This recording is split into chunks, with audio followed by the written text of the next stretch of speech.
오늘은 하나님께서 제비를 뽑아 각 백성들에게 거룩한 구역으로 또 왕에게 나눠줄 것과 또 유월절과 또 초막절에 관한 또 안식일과 초하루에 관한 그런 말씀들, 그 다음에 성전의 부속 건물들 중 부엌에 대해서 또 제사에 대해서 군주와 그 기업에 대하여 이렇게 말씀하고 있습니다. 이 말씀은 우리가 무엇을 생각나게 하냐면은 여호수아 당시를 기억나게 합니다. 하나님께서 새로운 땅 이스라엘을 이 이집트에서 탈출해 나온 하나님의 백성들에게 두어서 그들이 가나안 땅에 들어갈 때 이제 어떻게 가나안 땅을 분배할 것인지를 이렇게 하나님께서 정하여 주시고, 그리고 제비를 뽑아서 그들 앞에 있는 땅에 이렇게 나눌 것이다 라고 하신 말씀, 그 말씀대로 이스라엘이 제비를 뽑아서 각 지파에게 이렇게 구역을 나눠 줬습니다. 그런데 이제 에스겔에게 동일한 말씀을 주시는 거죠. 그런데 에스겔은 지금 포로로 끌려온 선지자에 불과합니다. 또 이스라엘이라는 나라는 자기 땅이 없습니다. 자기 땅도 없는 나라, 자기 백성도 다 흩어져서 없는 족속. 그런데 그 땅도 없고 언제 이들이 해방될지 알지 못하는 그때 하나님께서 거룩한 구역을 뽑아서 각 지파에게 나눠주고, 그 다음에 왕은 어느 부분을 차지하고 또 거기에 성소를 마련해 놓고, 그리고 거기서 제사를 드리고, 사실 이것은 아직도 이루어지지 않고 있는 에스겔에게는 꿈과 같은 얘기고, 어쩌면 에스겔이 이 말씀을 들을 때 우리나라가 회복될 때 70년 포로가 끝나면은 우리의 전체가 회복되겠구나, 이 나라 전체가 회복되어서 다시 왕이 세워지고 다윗 왕조가 일어나겠구나 라고 착각할 정도로 이 에스겔에게 이런 환상을 줍니다. 지금 나라도 없고 국민도 다 흩어져 있는 이때, 그리고 우리가 역사적으로 볼 때 이 일이 사실 일어나지 않은 상태에 있는 것이죠. 언제까지 이 말씀이 이루어지지 않은 상태로 옵니까? 예수님 오실 때까지. 그리고 예수님이 초림하셔서 십자가에 달려 돌아가시고, 그리고 지금까지 이스라엘은 이런 일이 있어 본 적도 없고 이런 성전을 짓지도 않았습니다. 성전도 어제 우리가 봤지만 그 성전은 한 규빗이 여기서부터 여기까지인데, 그 새로운 성전은 여기서부터 여기까지가 아니라 여기서 하나 더 나가요. 한 손바닥 커. 그러니까 더 큰 거예요. 솔로몬의 성전보다 더 크고 더 웅장하고, 그리고 이 하나님께서 직접 다스리시는 그런 성전인 것이죠. 그런데 아직 꿈과 같은 이루어지지도 않을 것들에 대하여 우리가 이 에스겔서에 이렇게 미래의 성전, 미래의 이스라엘, 이거를 바라보면서 우리는 이걸 어떻게 봐야 됩니까? 반드시 성경은 구약에서 신약을 보는 게 아니라 어디서 봐야 돼요? 신약에서 구약을 보는 거죠. 신약에서 구약을 봐야 되는 거죠. 그래서 우리가 이게 신약에서 이 말씀을 보면은 결국에는 이게 뭐를 얘기합니까? 예수 그리스도께서 오셔서 보이지 아니하는 하나님의 그 백성들을 다스리는 그러한 그 오늘날의 예수를 믿는 우리들의 신앙생활을 얘기할 뿐만 아니라, 앞으로 주님이 천년 왕국으로 주님께서 그의 백성들을 통해서 다스리시고, 주님이 왕이 되시고 그의 백성들을 통해서 각각을 다스리실 그때에 일어날 일들에 대하여 구약적인 방식으로 이해하도록 사람들이 이렇게 보여주고 있는 것이죠. 그렇기 때문에 성전이나 그 당시에는 교회도 없고 예배가 뭔지, 어떻게 예배 드리는지, 어떻게 신앙생활할 것인지 전혀 모르는 상태이지만, 그러나 그 당시에 있는 이 제사장이 이거를 보면은 그 안에 각각의 모든 행위를, 그들이 양을 잡고 소를 잡고 이런 거를 할 때 그것이 무슨 의미인지를 그들이 알고 있는 것이죠. 그들이 알고 있는 그러한 그 방식으로 하나님께서 알려주는 거죠. 우리가 아이들에게 어려운 이야기를 들려줄 때, 예를 들어서 뭐 수학이라든지 물리학이라든지 이 얘기를 아이들에게 들려준다고 해보세요. 그러면은 그 어른들은 몇 마디만 하면 단어를 다 알기 때문에 척척척척 알겠지만, 그런 아이들은 이거를 설명하려면은 누구 수준으로 내려가야 되는 거예요? 어린아이 수준으로 내려가서 어린아이 눈높이에 맞춰서 얘기를 해야 되는 거예요. 구약에 있는 이 사람들에게 구약에 있는 사람들에게 신약에 그리고 앞으로 미래에 있을 하나님 나라의 도래를 얘기해 줄 때 예수님의 십자가와 그 이후에 우리의 신앙생활들을 볼 때 그들이 이해할 수 없는 어떤 수많은 그런 내용들을 그들의 수준에 맞춰서 이야기를 해주고 있는 것입니다. 먼저 45장에 보면은 너희는 제비를 뽑으라 라고 했는데 이거 지금 당장 실제적인 이스라엘이 지금 없는 상태입니다. 그러면은 이것이 무엇을 의미하는 겁니까? 성전이 누구예요? 예수 그리스도이시고 또 그 성전에서 여러 가지 부속되어 있는 이 모든 것들이 예수님이 오신 이후에 참으로 이 땅에 하나님의 백성들에게 일어날 그런 여러 가지의 일들을 상징적으로 구약의 수준으로 우리에게 설명을 해주고 있는 것이죠. 그렇다면은 하나님께서 너희는 제비를 뽑아 나누어 기업으로 삼을 때라고 이렇게 말씀할 때 우리는 이거를 두 가지 의미로 해석할 수 있습니다. 여기도 너희가 누구인가? 너희가 누구일 수 있어요? 첫 번째로는요, 오늘날 믿고 있는 우리들이라고도 할 수 있는 것이고, 또 하나는 앞으로 미래에 정말로 주님께서 왕으로서 재림하셔서 다스릴 때 그때 믿는 사람이나 이스라엘 사람이라고도 우리가 얘기할 수가 있는 것이죠. 이것은 미래에 관한 그러한 어떤 말씀이기 때문에 우리가 단정적으로 뭐다라고 딱 꼬집어서 말할 수 없지만 어쨌든 믿는 백성들에 관한 말입니다. 하나님을 믿는 백성들에게 제비를 뽑아 그들에게 각각 기업으로 나누어줄 때 한 구역을 거룩한 땅으로 삼아 여호와께 예물로 드리라 라고 하는 말씀은 우리의 삶 속에서 무엇을 말하는 겁니까? 우리가 하나님께로부터 받은 여러 가지 좋은 땅이나 또 재물이나 이런 모든 삶에 필요한 모든 것들, 땅이라고 하는 게 뭡니까? 땅이라고 하는 것이 우리의 삶의 가장 기초적인 기반 아니겠어요? 동산보다도 부동산이 중요하잖아요. 그렇죠? 그래서 땅이 있어야 그 위에 동산인 집도 짓고 나무도 심고 이러죠. 근데 부동산인 이 땅이 내 거가 아니에요. 그러면 이거는 언제 올릴지 모르는 거죠. 언제 어떻게 될지 불안한 거죠. 렌트를 살면은 주인이 갑자기 나가 그러면요 이거 일정한 기간은 주겠지만 나가야 되는 것이죠. 그런데 하나님께서 우리에게 그분의 땅을 거룩하게 나눠줄 때, 하나님의 땅을 나눠줄 때, 우리의 기업이 있고 이럴 때 우리는 어떻게 할 것인가라는 것을 우리가 이 말씀을 통해서 알아야 됩니다. 여기 보면은 하나님께서 기업으로 쭉 나눠줄 때 여기는 몇만 2만 5천 척, 저기도 만 척 하면서 쭉 얘기를 하는데요. 그 중에 하면서 2절에 보면 그 중에 성소에 속한 땅의 길이는 500척이고 너비가 500척이니 네모 반듯하여 그 외에 사방 신척으로 변원이 되게 하고 이 측량한 가운데 길이는 2만 5천 척을 너비는 1만 척을 측량하고 그 안에 성소를 둘지니 이는 지극히 거룩한 곳이요. 하나님께서 그들의 삶 가운데 필요한 땅을 주시고 또 그 땅으로부터 많은 재물을 얻고 이럴 때 먼저 뭐부터 하라는 거예요? 거룩한 곳을 지정하라. 하나님 앞에 뭔가를 하나님께로부터 받은 은혜를 받을 때 먼저 거룩한 것을 구별하라. 그래서 거기를 뭐로 삼으라고요? 성소로 삼아라. 그래서 이스라엘 백성들이 그 땅을 받을 때 거기 한 장소를, 중요한 장소를 어디로 삼습니까? 성전 삼는 거죠. 우리의 삶 속에서 모든 필요한 것들 하나님께서 주셨을 때 우리의 재정 가운데 먼저 거룩하게 구별해야 될 게 뭡니까? 바로 이 11조죠.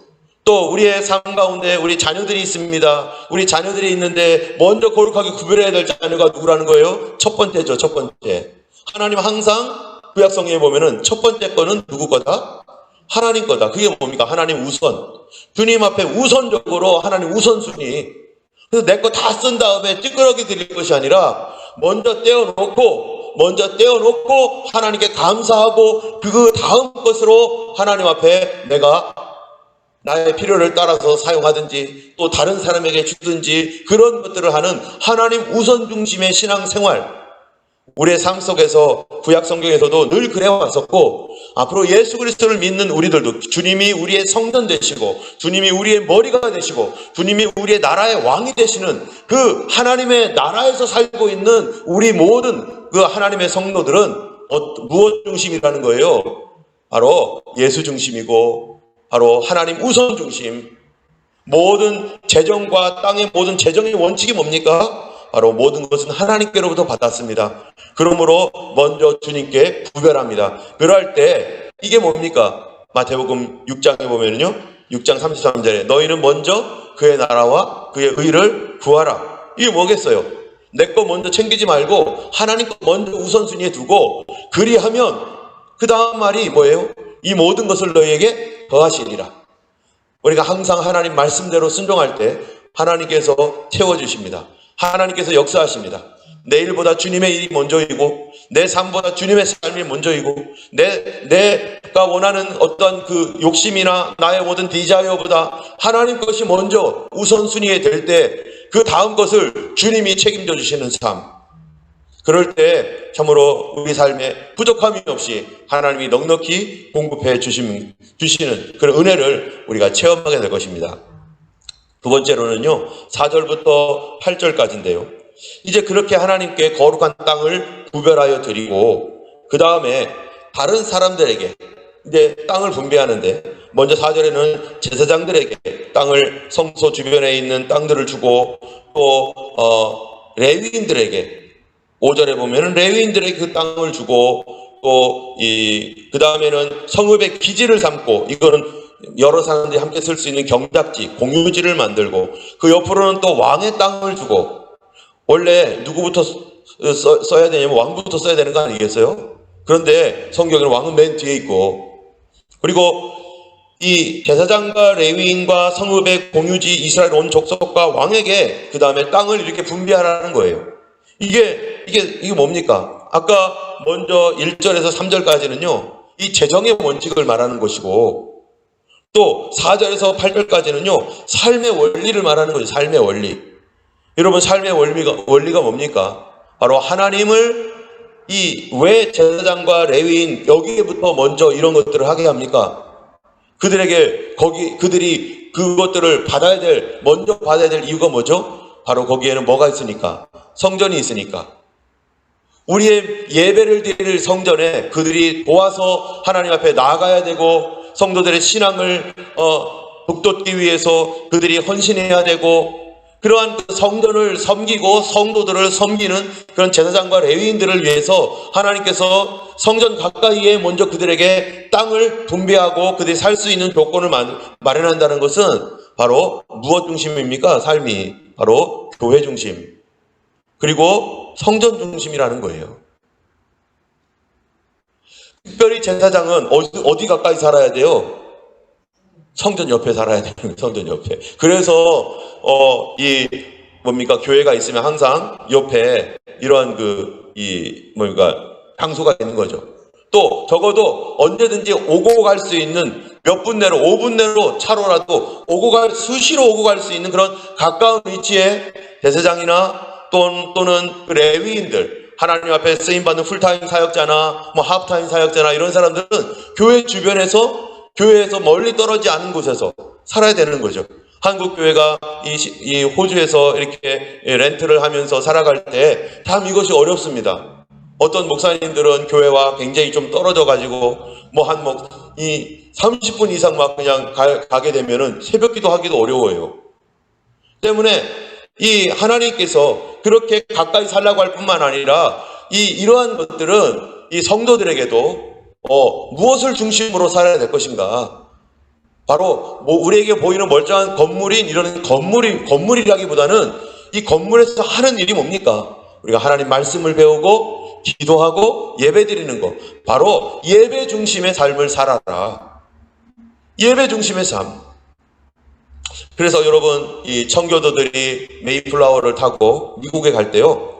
제일 먼저 지은 게 뭡니까? 그들이 교회부터 지었어요. 교회부터. 우리 교회부터 짓자. 우리 거부터 하지 말고 교회부터 짓자. 해서 교회 짓고 그 다음에 자기들 살 집 마련하고 여러분 중세에 있는 도시들을 보세요. 중세 도시들이 이렇게 보면 어떻게 되어 있는지 아세요? 중세 도시. 그 보면은 제일 높은 건물 그리고 제일 중앙에 있는 건물이 뭘까요?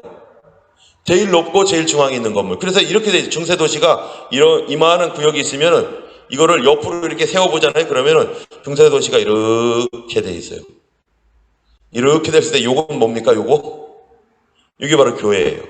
교회가 가장 높고 교회가 가장 중앙에 있었던 거예요. 그게 그냥 그렇게 세운 게 아니라 적어도 그들의 어떠한 신학으로서 신앙으로서의 중심이 뭐라는 거예요? 우리는 예배하러 모이는 예배를 위한 도시고 예배 중심의 도시, 바로 에스겔서가 말하고 있는 그러한 그 도시가 어떤 곳과 같아요? 꼭 중세 도시와 같은 거예요. 가운데가 볼록 나와서 십자가 첨탑이 있고 이렇게 되어 있는, 나머지는 다 잘 자란 집이고 십자가가 이렇게 나와 있는 이런 동그란 그런 도시의 모습. 우리의 이 성도들이 정말로 하나님 말씀을 보며 하나님의 말씀대로 순종하여 살아갈 때 우리의 가장 높은 우리의 중심이 뭡니까? 내 안에 가장 높이 솟아있는 그 중심이 뭔가? 내 가운데 있고 나를 가장 높이 솟아서 내가 언제든지 바라보는 그 중심이 무엇인가? 많은 사람들은요, 중심이 여러 개예요. 그래가지고 자식이 중심, 또 돈이 중심, 내 명예가 중심, 나의 어떤 야욕이 중심, 여러 가지 중심이 있어요.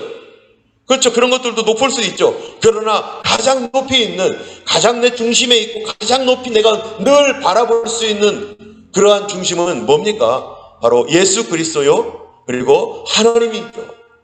뿐만 아니라 예배죠.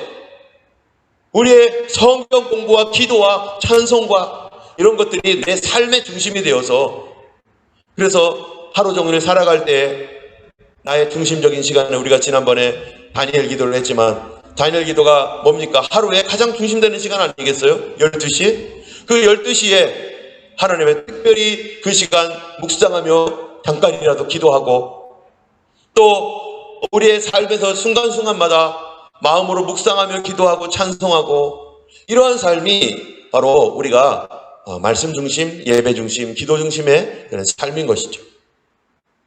그런 예수 그리스도 안에서 다시 새롭게 우리가 거듭난 성도들은 바로 주님 중심으로, 예수 중심으로 살아가는 것입니다.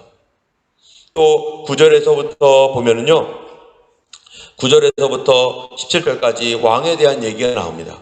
여러분, 여기에서 보면은 앞으로 주님과 함께 다스릴 그러한 나라의 통치자들, 또는 우리를 왕같은 제사장이라고 하는데, 믿는 우리들 모든 사람들이 왕같은 제사장인데, 우리들은 어떻게 우리의 기업과 내가 받은 이런 모든 것들을 어떻게 매니지할 것인가, 어떻게 다스릴 것인가, 거기에 관한 것이죠.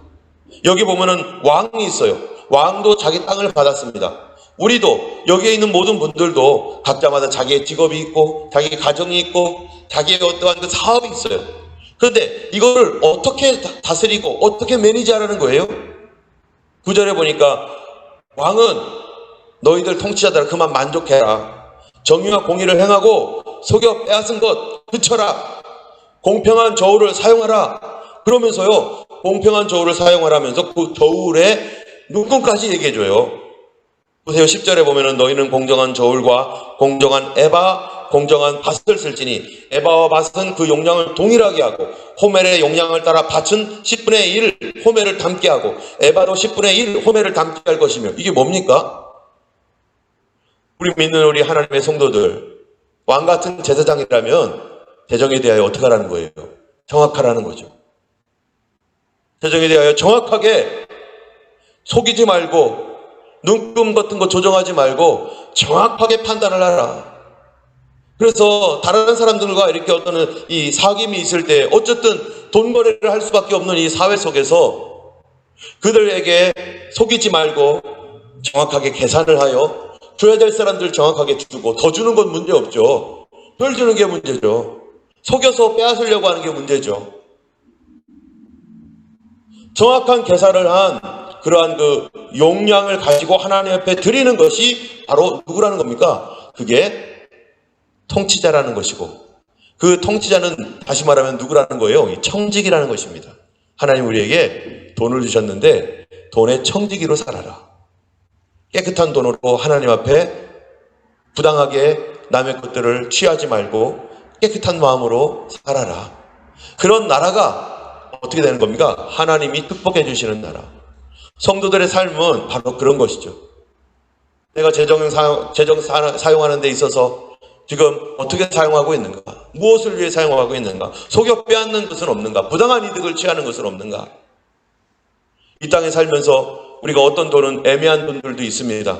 요즘 한국에 보니까 특활비 문제 때문에 뭐 이게 뭐 어쩌다 저쩌다 정말로 이거는 참 영수증 처리하기도 어렵고 애매한 어떤 내 양심에 맡겨야 되는 것도 있고 어떤 부분들은 내가 경계선에서 왔다 갔다 하는 부분이 있죠. 그런 것들은 뭐 우리가 살면서 어쩔 수가 없는 거예요. 어쩔 수가 없지만 그러나 정확하게 해야 될 모든 부분에 내가 알면서도 그렇게 하지 않는 것은 하나님 앞에 어떻게 되는 겁니까? 하나님을 속이는 거고 사람을 속이는 그런 거짓말이 되는 것이죠. 왕들이 백성들에게 속여 빼앗고 백성들을 어렵게 하고 또 그렇게 이 단위를 속이는 그 이유가 뭡니까? 자기 양이라고 생각하기 때문이죠. 내 맘대로 해도 된다고 생각하죠. 그러나 내 위에 누가 계세요? 주님이 계십니다. 오늘도 우리의 경제적 삶에 있어서 내 위에 주님이 계십니다. 그리고 이 왕들에게 오히려 희생을 하라고. 여러분 성경의 왕은 어떤 사람이 왕입니까? 우리의 왕의 가장 표본이 누구죠? 표본? 바로 하나님이십니다. 하나님은 왕이시라는 거예요. 예수님이십니다. 그러면 그 예수님이 어떻게 하셨는가? 정말로 사람들을 다스리고 가정에서는 가장이겠죠. 회사에서는 보스겠죠. 교회에서는 목회자겠죠. 어느 곳에든지 리더가 있는데 리더는 어떤 사람이라는 거예요? 예수님께서 뭐라고 말합니까? 선한 목자는 양을 위하여 목숨을 버리거니와. 리더가 희생하고 리더가 정말로 더 엎드리고 리더가 더 정직해야만 바로 그것이 예수님 닮은 왕의 모습이고 예수 그리스도를 믿는 가정 리더가 엎드리고 리더가 겸손하고 예수 믿는 교회 리더가 다 하나님 앞에서 정말 정직하고 겸손하지 않으면 하나님 말씀 중심에 서 있지 않으면 그곳은 세상 클럽이 되고 맙니다. 교회에서 직분자들이 세워질 때 그분들이 다 리더 아니겠어요? 그들을 보면서 다른 사람들이 저렇게 믿는 거구나 할 때 만약 내가 잘못된 본을 보이면 내가 청지기가 아니라 내가 왕처럼 산다면 그거는 바로 하나님의 다른 사람들 이제 막 예수 믿는 사람들 내 모습 보고 실족해서 넘어져서 주님을 떠나가 버리면 그 피해에 대하여 우리가 어떻게 하겠습니까? 우리 하나님께 이러한 청지기적인 삶을 우리가 하나님 앞에 지켜나가야 될 것이고 앞으로 주님께서 오셔서 주님이 다스리는 그 나라는 온전한 이런 모습들이 이루어지는 그러한 정말 깨끗한 나라, 깨끗한 그러한 사회가 될 것입니다. 오늘날 미국 사회를 보세요. 지금 미국이 지금 정말 너무너무 이상한 일이잖아요. 제가 저도 이렇게 보면서 참 너무너무 이게 거짓말이라는 것이 뻔히 보이는 이런 투표인 거죠. 그런데 사람들이요 어떻게 여겨요? 언론도 그렇고 조사해보자 이상하다 이렇게 하지 아니하고 그거를 다 눈 감아주고 다 그런 것처럼 제가 참 이걸 보면서 참 세상이 정말 거짓말로 뒤싸여 있는 거구나. 정말 이 세상은 그렇게 살아가는 거구나. 정말 거짓 없고 정말 온전한 나라는 하나님 나라밖에 없구나. 이 땅에서는 별로 소망이 없구나. 이런 생각이 들더라고요. 눈에 보이는데도 그것들을 아무렇지 않게 넘어가려고 하는. 어쨌든 이 땅은 그렇습니다. 적그리스도가 통치하는 나라 어떻게 되겠어요? 거짓으로 정권을 탈취하겠죠. 거짓말로 그것들을 다 속이겠죠. 보이는 사람들은 보이지만 안 보이는 사람들은 괜찮다고 말할 수도 있겠죠. 정말 놀라운 그런 일들이 샘플로 미국에서 보여지고 있는 것 같아요. 돈을 가지고 돈으로 매수하고 예전에 어떤 누구죠? 지금 그 사람 이름이 갑자기 생각 안 나는데 그 사람이 그런 얘기했어요. 정치도 너희들이 하고 군사도 너희들이 다 너희에게 해라. 그러나 단 하나만 나에게 줘라. 돈을 찍을 수 있는 권리, 돈을 다스릴 권리만 주면 나는 니들이 뭐를 갖고 있어도 상관하지 않겠다. 이런 사람이 있었어요.